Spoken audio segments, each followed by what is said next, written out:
اسلامی اخلاقیات میں دنیا کے قانون، انسانوں کے ہاتھوں بنائے ہوئے قانون کے مقابلے میں اللہ کے سامنے جواب دہی کا قانون ہے، فَمَن يَعْمَلْ مِثْقَالَ ذَرَّةٍ خَيْرًا يَرَهُ وَمَن يَعْمَلْ مِثْقَالَ ذَرَّةٍ شَرًّا يَرَهُ۔ ہم لوگ پڑھتے ہیں، بہت بار بار پڑھتے ہیں، جو ذرہ برابر بھی ہم نے نیکیاں یہاں کی اللہ تعالیٰ ہمارے سامنے ڈال، جو برائیاں ہم کر رہے ہیں وہ ہمارے سامنے۔ اس جواب دہی کے احساس کے ساتھ جب کوئی قانون بنے گا، کوئی طریقۂ زندگی بنے گا، تو ظاہر ہے کہ وہ انصاف پر مبنی ہوگا۔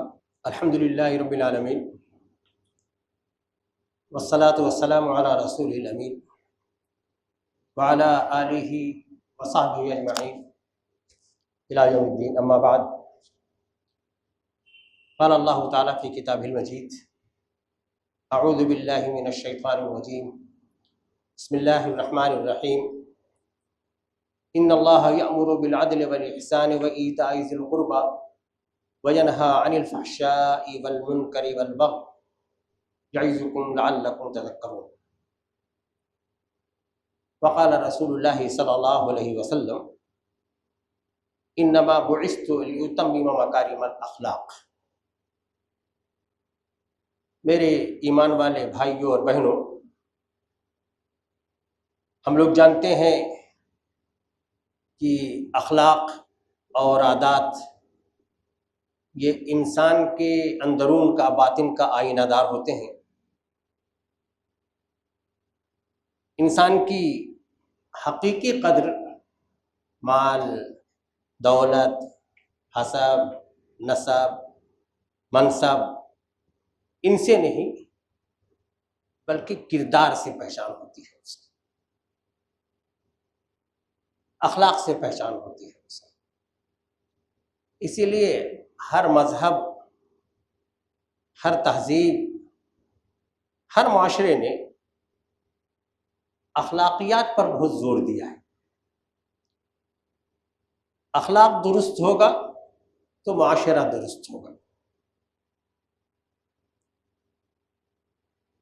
مانا یہ جاتا ہے، یہی کہا جاتا ہے کہ انسان کی جو باطنی صفات اور رویے جو ہوتے ہیں اور ان کی روشنی میں جو جن اعمال کا صدور ہوتا ہے انہیں کو اخلاق کہتے ہیں۔ اگر یہ صفات اچھی ہیں، کوئی انصاف پرور ہے، سچائی کا دل دادا ہے، امانت دار ہے، رحم دل ہے، تو اچھے اخلاق والا کہلاتا ہے۔ اور اگر وہ ظالم ہے، خیانت کرنے والا ہے، متکبر ہے، حاسد ہے، جھوٹا ہے، تو اس کو برے اخلاق والا کہا جاتا ہے اور اس سے نفرت ہوتی ہے لوگ۔ اخلاقیات کا تعلق بہت گہرا ہے انسان سے، اسی لیے ہر زمانے کے مذہبی پیشوا اور فلاسفر اس پر گفتگو کرتے رہے ہیں، اس کی تہ میں جا کر اس کی بنیاد تلاش کرتے رہے ہیں اور ان کا کوئی ایک لاہ عمل پیش کرتے رہے ہیں۔ اگر ان لوگوں کی گفتگو کا محور دیکھا جائے تو یہ ہوتا ہے کہ خیر و شر، اچھائی اور برائی کا معیار کیا ہونا چاہیے، انسان کو کیا کرنا چاہیے اور کیا نہیں کرنا چاہیے۔ اخلاق کی اصل بنیاد کن خطوط پر ہے، کیا ہے بنیاد؟ اب اس میں فلاسفر کو دیکھتے ہیں تو ارسطو کی اخلاق کی بنیاد فضیلت پر ہے، کانٹ نے عقل کو بتایا ہے، افادیت پسندوں نے اکثریت کے فائدے کو بنیاد بتایا ہے، جبکہ یہ جو مادیت پسند لوگ ہیں یہ کہتے ہیں جو فرد کی جو خواہش ہے وہی اخلاق کا معیار ہے۔ تھوڑا سا اور نچلی سطح پر آتے ہیں تو عاجزی اور انکساری بھی اخلاق کا ایک معیار بن جاتا ہے۔ ہمارے گاندھی جی کی جانب یہ فلسفہ منسوب ہے، اگر کوئی آدمی ایک گال پر تھپڑ مارے تو دوسرا بھی پیش کر۔ ہمارے یہاں اسکولوں میں آج کل جو مورل کے نام پر اخلاقیات کی جو تعلیم ہوتی ہے وہ یہاں تک محدود ہے کہ بیٹا وہ کرو یا سلام کرو، بیٹا تھینک یو کہو، وغیرہ وغیرہ۔ یہ نظریات جو ہیں انسانوں کے اپنے بنائے ہوئے ہیں. انسان کا علم محدود، اس لیے اس کا دائرہ بھی محدود. اس میں یہ اختیار بھی ہے، ایک انسان نے جو نظریہ قائم کیا دوسرا آدمی اس کو رد کر دے.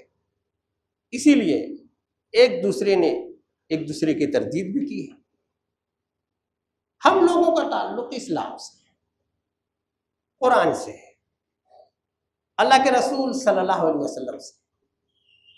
ہمارا دین ایک مکمل نظام حیات ہے.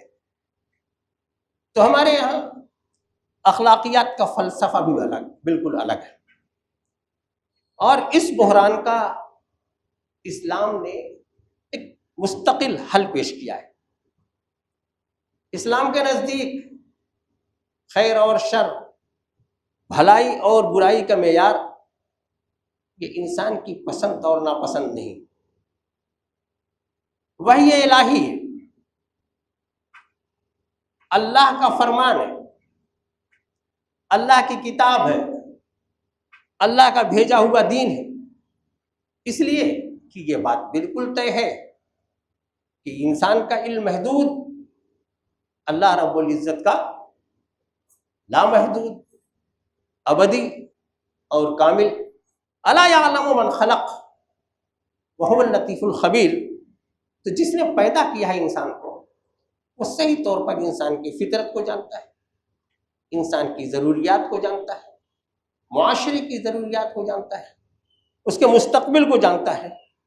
اس لیے اس نے ہر زمانے کے لیے اخلاقیات کے بہت بنیادی اصول مرتب کیے.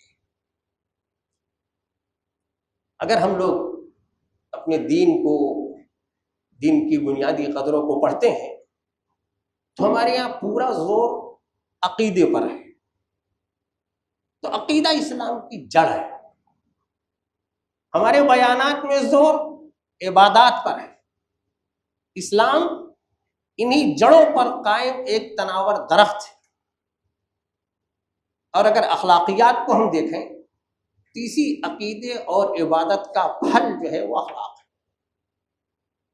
اعلیٰ اخلاق بنانے کے لیے، اعلیٰ اخلاقیات پر معاشرے کو استوار کرنے کے لیے یہ عبادت اور عقیدے کا نظام بھی ہے. تو یہ تینوں لازم و ملزوم ہیں، ایک دوسرے سے بہت گہرے جڑے ہوئے ہیں. تو ہمیں یہ مان کر کے چلنا چاہیے میرے ایمان والے بھائیوں، اسلام کی نگاہ میں ایسا ایمان مطلوب نہیں جو اچھا اخلاق نہ پیدا کرے،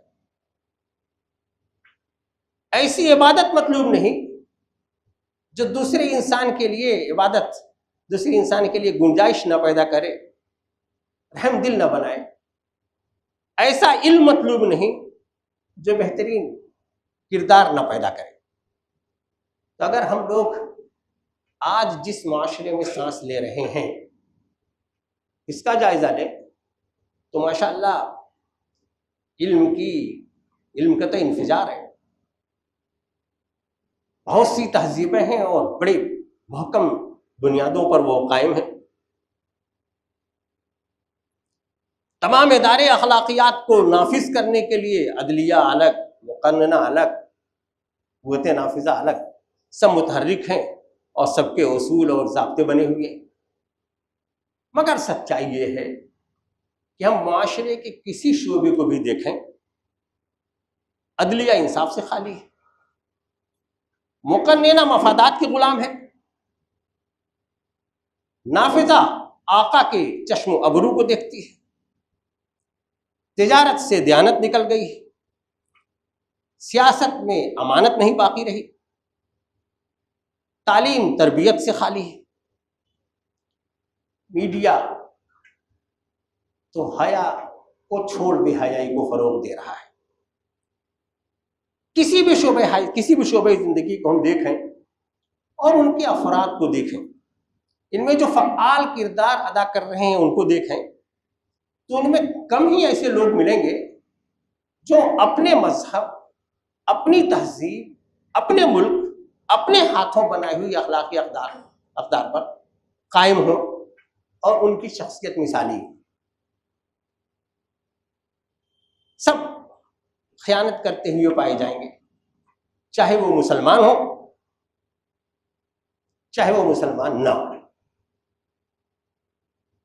معاشرے میں مسلمان، تعلیم یافتہ مسلمان، پڑھا لکھا مسلمان، دیندار مسلمان بھی اخلاقی اصولوں پر، اخلاقی قدروں پر بہت مثالی نہیں سمجھا جاتا، نمونے کے طور پر اسے نہیں پیش کیا جاتا، اس کی اخلاق سے لوگ متاثر ہو کر کے اس کے دین کو لوگ نہیں سمجھ رہے ہیں۔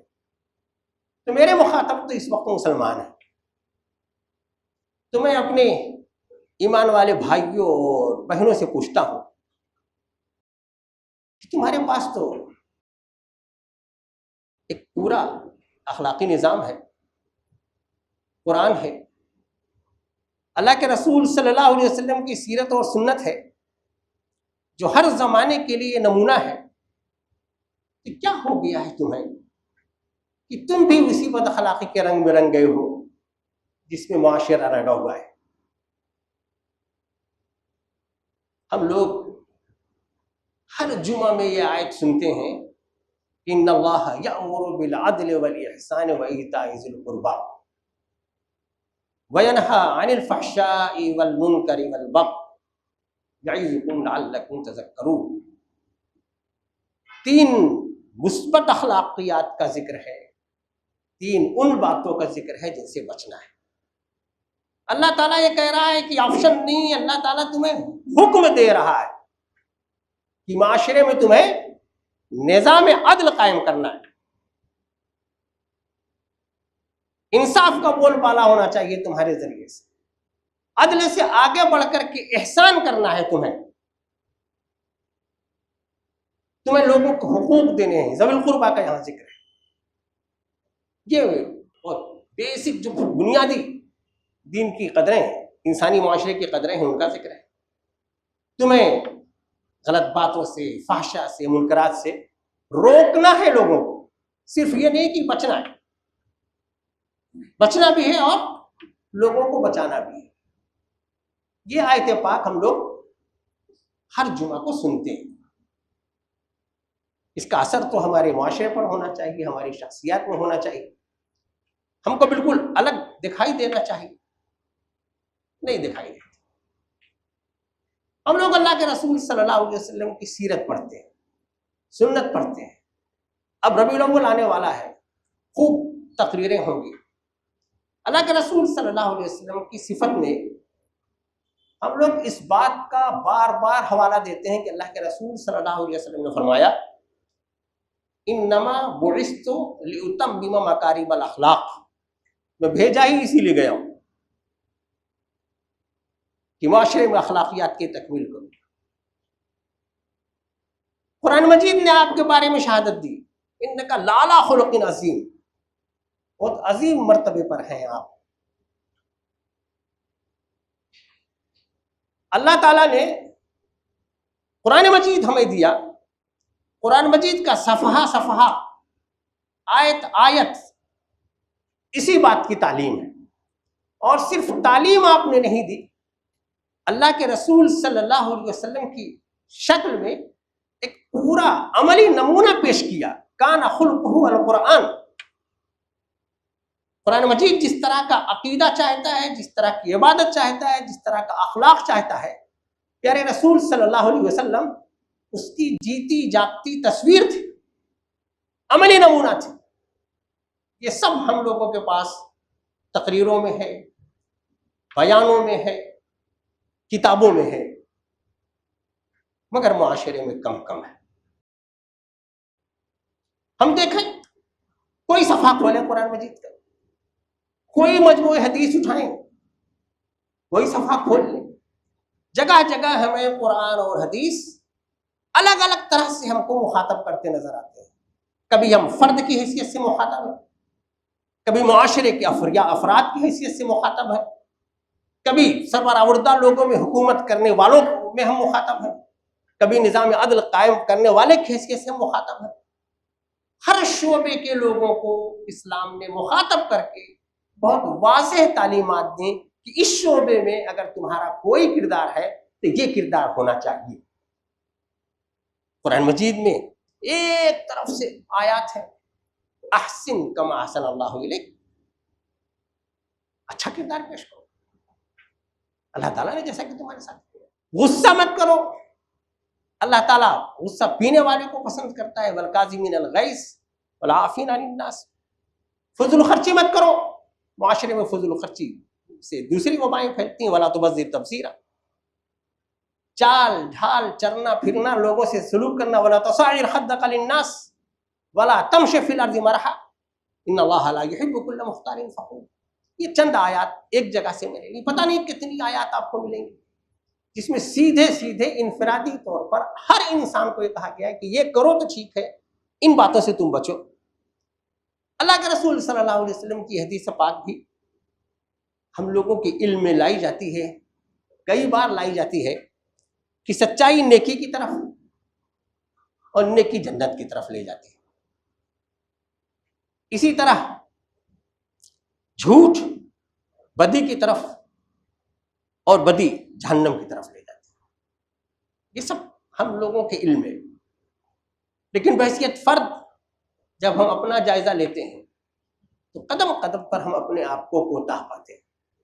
ہمیں کوتاہ نہیں، ہمیں ایک مثالی بن کر کے دنیا کے سامنے آنا ہے، اس معاشرے کے سامنے جس معاشرے تک ہم نے قرآن نہیں پہنچایا، اللہ کے رسول صلی اللہ علیہ وسلم کی سیرت اور سنت نہیں پہنچائی، جو ہمیں ترچھی نگاہوں سے دیکھ رہا ہے، جو ہمیں بری نگاہوں سے دیکھ رہا ہے، جو ہمیں غلط سمجھ رہا ہے، جو ہمارے دین کو غلط سمجھ رہا ہے، اگر خالی ہمارے یہ عملی نمونے کچھ ہوتے، مثالیں ہوتی، یہ بھی دعوت کا ذریعہ بنتی۔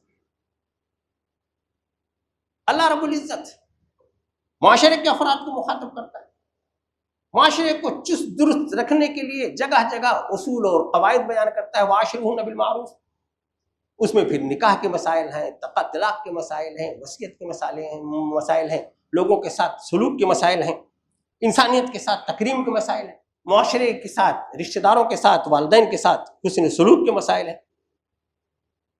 اللہ کے رسول صلی اللہ علیہ وسلم کی حدیث پاک سماجی تعمیر کے لیے ہم لوگ بہت بار سنتے ہیں کہ جس شخص کا پڑوسی اس کی ایذا سے محفوظ نہ رہے وہ آدمی جنت میں داخل نہیں۔ صرف ایک شعبہ یہ ہے، پڑوسی کے حقوق کے سلسلے میں کیسی واضح تعلیم ہے دین کی۔ ہم لوگوں کے یہاں سیاست، حکومت یہ شجر ممنوعہ سمجھی جاتی ہے۔ کوئی مسلمان سیاست کا نام لے لے اور خاص طور سے ممبر سے کبھی نام لے لے تو اس کو سمجھایا جاتا ہے کہ یہ ممبر کی جگہ نہیں ہے، جو سیاست کرتے ہیں ان کو کرنے دو۔ اسی لیے سیاست کی یہ درگت ہے۔ آپ اٹھائیے قرآن مجید کو، ایک اصول اور معیار ملے گا کہ سیاست یہ انسانی معاشرے کی ضرورت ہے، تدبیر انسانی۔ کچھ لوگ ہوں گے جو اس نظام کو اور اس معاشرے کو چلائیں گے، کوئی ایک نظام بننا چاہیے، وہ نظام ذمہ داریوں کے اصولوں پر بننا چاہیے، دیانت داری کے اصولوں پر بننا چاہیے، معاشرے کے اصولوں پر بننا چاہیے، جو امانت جس کے پاس ہے اس امانت کا احساس کے ساتھ اس کو ادا کرنے کا جذبہ اس کے اندر ہونا چاہیے۔ ڈھیر ساری آپ کو آیات اور احادیث مل جائیں گی، ان آیات اور احادیث کی روشنی میں سیاست ہو، تدبیر معاشرہ ہو تو ظاہر ہے کہ وہاں حقدار کو حق ملے گا، ظالم کو سزا ملے گی، مظلوم کی دادرسی ہوگی۔ ان سب کو ہم نے الگ کر رکھا ہے۔ ہم 5 وقت کی ابھی ہمیں اذانوں کی اجازت ہے، نماز پڑھنے کی اجازت ہے، ہم نماز پڑھ لیتے ہیں اور سمجھتے ہیں کہ دیندار ہے۔ دین کا بہت اہم بڑا بنیادی ستون یہ اسلام کا اخلاقی نظام ہے، جسے ہمیں پڑھنا چاہیے، اپنی زندگیوں میں اتارنا چاہیے، دنیا کے سامنے پیش کرنا چاہیے۔ موٹے طور پر اگر آپ دیکھیں کہ بنیادیں اسلام میں اخلاقیات کی بنیادیں کیا ہیں، پہلی بنیاد اس کا تعلق عقیدے سے ہے، ایمان سے ہے۔ ہم لوگ خالی یہ دعا نہیں پڑھتے قل ان صلاتی و نسکی و محیای و مماتی للہ رب العالمین، بلکہ یہ زندگی کا مقصد ہونا چاہیے، میری نماز بھی، میری عبادات بھی، میرا جینا اور مرنا اور میری زندگی کا ہر عمل یہ اللہ کی رضا کے لیے ہوگا، اللہ کی مرضی کے مطابق ہوگا، اللہ کے قانون کے مطابق ہوگا۔ یہ ہم لوگ عہد کرتے ہیں، اقرار کرتے ہیں، اعلان کرتے ہیں۔ جب یہ ہمارا ایمان ہوگا، اللہ سے ہمارا یہ تعلق ہوگا، تو ہمارا اخلاق بھی درست ہوگا۔ اسلامی اخلاقیات میں دنیا کے قانون، انسانوں کے ہاتھوں بنائے ہوئے قانون کے مقابلے میں اللہ کے سامنے جواب دہی کا قانون ہے۔ فَمَنْ يَعْمَلْ مِثْقَالَ ذَرَّةٍ خَيْرًا يَرَهُ وَمَنْ يَعْمَلْ مِثْقَالَ ذَرَّةٍ شَرًّا يَرَهُ۔ ہم لوگ پڑھتے ہیں، بہت بار بار پڑھتے ہیں، جو ذرہ برابر بھی ہم نے نیکیاں یہاں کی اللہ تعالیٰ ہمارے سامنے لا کر کے رکھ دیں، جو برائیاں ہم کر رہے ہیں وہ ہمارے سامنے۔ اس جواب دہی کے احساس کے ساتھ جب کوئی قانون بنے گا، کوئی طریقہ زندگی بنے گا، تو ظاہر ہے کہ وہ انصاف پر مبنی ہوگا۔ قرآن مجید نے صرف اکرام مسلم کی تعلیم نہیں دی، اکرام انسانیت پر بہت زور ہے قرآن مجید میں۔ انسانیت کا احترام بلا تفریق مذہب کرنا ہے، بلا تفریق رنگ و نسل کرنا ہے، اس کے جان و مال کی حفاظت، اس کی عزت کی حفاظت، یہ ہر مسلمان کو، اور کیا کیسا کلمہ ہے قرآن مجید کا۔ وہ جو آیت ہم لوگ جب پڑھتے ہیں وَمَنْ أَحْيَاهَا فَكَأَنَّمَا أَحْيَا النَّاسَ جَمِيعًا، وہ خالی تقریروں میں زور لانے کے لیے نہیں، وہ دین کی اس روح کو سمجھنے کے لیے ہے کہ اللہ کے نزدیک ایک انسان کی کتنی قدر ہے۔ آیت پاک جس کی شروعات ہوئی، کوئی بھی معاشرہ اس ایک صفت کو، عدل کی صفت کو، قیام عدل کو، نظام عدل کو قائم کرنے کو اگر اپنا شعار بنا لے، اپنے آپ دنیا معمول ہو جائے۔ یہ عدل و انصاف کا قیام یہ ہمارے بہت بنیادی فریضوں میں سے فریضہ ہے۔ میں نے عرض کیا میرے ایمان والے بھائیوں اور بہنوں کہ ان سب کاموں کے لیے ہمارے پاس قرآن مجید کی تعلیمات، اللہ کے رسول صلی اللہ علیہ وسلم کی تعلیمات کے ساتھ ساتھ آپ کی پوری زندگی ہمارے لیے نمونہ ہے۔ اور تمام سیرت نگار یہ لکھتے ہیں، آپ تو ایک فرد ہی تھے نا، ایک فرد کی دعوت جتنے لوگوں تک پہنچ سکتی آپ نے پہنچایا، لیکن جو لوگ آپ سے متاثر ہوئے ان میں بہت بڑی تعداد ہے جو آپ کے اخلاق سے متاثر ہوئے، آپ کی سیرت سے متاثر ہوئے، اور کیسے بڑے بڑے نمونے آپ نے قائم کیے ہیں اخلاق کے، کیسے بڑے بڑے نمونے آپ نے قائم کیے ہیں، چاہے وہ نبوت کے بعد کی زندگی ہو، چاہے وہ نبوت کے پہلے کی زندگی ہو، چاہے وہ مکہ کی زندگی ہو، چاہے وہ طائف کا سفر ہو، چاہے وہ فتح مکہ کے بعد کی اخلاقیات ہو۔ دنیا میں ایسے اعلیٰ اخلاق کی نظیریں نہیں ملتی۔ اتنا بڑا نمونہ بھی ہمارے پاس ہے میرے ایمان والے بھائیوں، اور اس کے باوجود یہ بھی ہماری پہچان نہیں ہے، یہ بھی ہمارا شعار نہیں ہے۔ اس میں بھی ہمارے پاس کچھ لوگ مثالی نہیں ہیں جن کے کردار کو مثال کے طور پر پیش کیا جائے، تو ہم جو پیچھے جا رہے ہیں، خوار ہو رہے ہیں، اس میں ہماری اپنی کمیاں اور کمزوریاں بھی ہیں۔ دین کا ناقص فہم ہے، دین کا محدود تصور ہے۔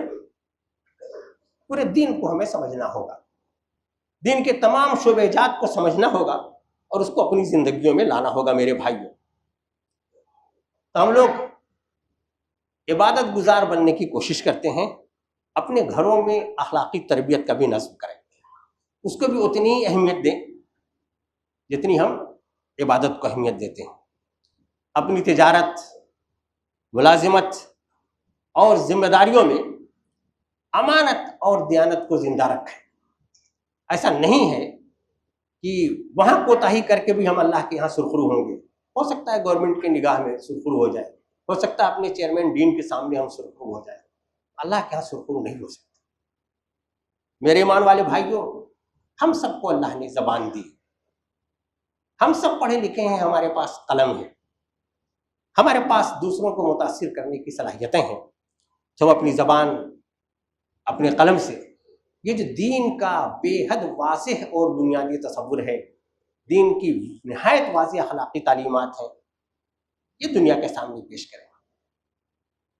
سوشل میڈیا سے ہم سب لوگوں کا تعلق ہے، وہ تو بہت حیا باختہ ہے، بہت بے حیائی پھیلا رہا ہے، وہاں بھی وہ ہماری نظروں میں ہے، ہماری انگلیوں سے وہ سینس بھی اسکرول ہوتے ہیں، کر سکتے ہوں تو وہاں ہم اس کی بھی اصلاح کے لیے جد و جہد کریں۔ دنیا میں قوت والا بھی کچھ دنوں کے لیے جان لیا جاتا ہے، علم والا بھی کچھ دنوں کے لیے جان لیا جاتا ہے، لیکن جانی جاتی ہیں وہ قومیں جن کی پہچان اعلیٰ اخلاق ہو، زندہ اخلاق ہو، اور ہمیشہ زندہ رہنا چاہتے ہیں۔ ہمارے دین کی ایک بڑی زرعی تاریخ ہے، اس میں ان کے علم اور اخلاق کا پہلو بہت نمایاں ہے۔ تو میرے ایمان والے بھائیوں، اس پہلو کو بھی ہم اپنی توجہ میں لائیں، مطالعے میں لے آئیں، عمل میں لے آئیں، تربیت میں لے آئیں۔ ہم سب لوگوں کا تعلق کہیں نہ کہیں تعلیمی نظام سے جڑا ہوا ہے۔ ہمارا تعلیمی نظام بہت اخلاق باختہ ہے، کہیں تربیت کا اور اخلاقیات کا اس میں کوئی تصور نہیں۔ سڑکوں پر جو حیا باختی دیکھ رہے ہیں، ان میں سے بہت سے ہمارے شاگرد بھی ہیں، ہمارے جاننے والے بھی ہیں۔ اگر ہم نے ایسے ہی معاشرے کو بے حیا ہونے دیا تو اس کے برے اثرات ہم تک پہنچیں گے، اس لیے ہمیں ضرور اپنی ذمہ داریوں کا احساس کرنا چاہیے۔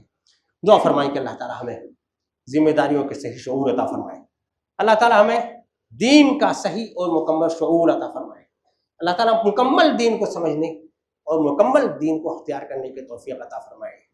دین کا یہ شعبہ، حیا کا شعبہ، اخلاق کا شعبہ بہت اہم شعبہ ہے۔